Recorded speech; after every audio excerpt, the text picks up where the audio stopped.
for tomorrow afternoon as a cold front moves in. 86 degrees for the high temperature tomorrow. If you're doing some traveling out at RAC right now, it is 71 degrees. Mainly cloudy, few light showers moving in, but little, if any, turbulence flying out of Richmond International. You go up to Washington, D.C. at 73, Boston at 63 this morning, Newark Airport at 70. It's very warm across the Deep South, as warm as 84 degrees in Dallas-Fort Worth. All right, thanks, Mike. Caught on camera, a police dash cam captures the second a house explodes after a car crash. Take a look. Yeah, you see that? This is newly released video from Lansing, Michigan. According to published reports, on August 2nd, a car slammed into the house after being rear-ended by an SUV. That car hit the gas meter on the outside of the house, causing that explosion. No one was injured, but the home was destroyed. Wow. New information this morning out of Houston, where a man is facing capital murder charges after 8 people were found murdered, including 6 children. 48-year-old David Conley surrendered after more than an hour-long standoff. Here he is here. Authorities say he broke into his former home and then handcuffed and shot the 6 children and 2 adults, including his own son. When deputies arrived and they spotted the body of a child through a window, they forced their way inside. Conley immediately opening fire. The officers would eventually pull back and call in a SWAT team. Eventually, they were able to talk Conley into giving himself up.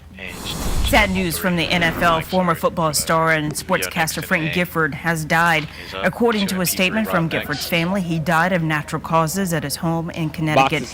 Gifford was a halfback and wide receiver for the New York Giants in the late 50s. He was inducted into both the College and Pro Football Hall of Fame. After his playing days were over, Gifford was a broadcaster for multiple networks. He was married to talk show host Kathy Lee Gifford. Frank Gifford was 84 years old. This morning, Donald Trump is not backing down from remarks that he made about Fox News host Megyn Kelly for her tough questions at last week's Republican presidential debate. Now, he made the rounds on the Sunday morning political talk shows saying, quote, he cherishes women. At issue are comments he made to CNN after the debate. You see, Trump insinuated that Kelly directed sharp questions at him because she was hormonal. Despite the controversy surrounding those comments, Trump says he values women and women's issues. I will be phenomenal to the women. I mean, I want to help women. As crazy as this presidential campaign process is, it does, in fact, give voters a window into how people respond under pressure over time.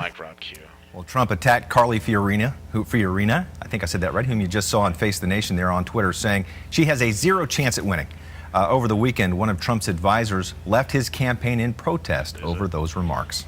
Developing now, more than a dozen people had to be rescued at the Virginia Beach oceanfront on Sunday because of strong rip currents.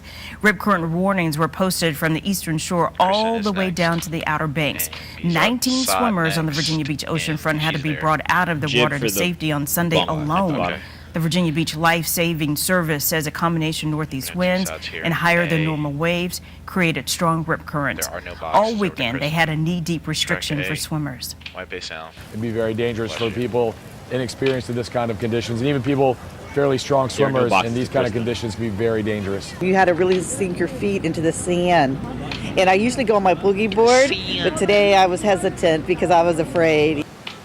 On beaches further south, including Nags Head and Kitty Hawk, lifeguards kept people out of the water completely. Officials will reevaluate conditions later this morning to see what sort of warnings may be needed today. Looks like they had a lot of warnings out there. And a warning for you this morning if your commute takes you through Hanover, Interstate 295 South. We do have a crash just off the exit along Chamberlain Avenue. That's going to be Route 301 just south of Interstate 295. So the tractor trailer was trying to make the exit there, 295. Here's that exit ramp right here. There's no real-time traffic there, but that's where the tractor trailer is going to be stuck. That's where you'll see some activity and lane closure, specifically the left lane's going to be shut down, and some activity out there. It got stuck in the median and wrap up, or it should be wrapping up between about 6 and 6:30. So cleanup is underway right now.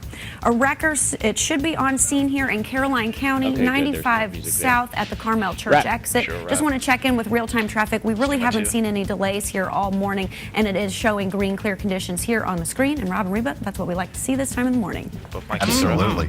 Another week at number 1. Track. You have your seatbelt on? You asking me that now? Take my camera 5. Oh, hey boys, what did I miss? Well, it was an impossible mission to beat Tom Cruise at the box office, but there were 2 other movies that debuted to disappointment. You're watching CBS 6 News. We're back in 3 minutes with your Monday forecast. Plus, we'll show you some changes to New York City landmark. All right. Sweet. That was Justin's genius here. 3.5. Credit to Mr. Justin. What's up? Did you see that dude on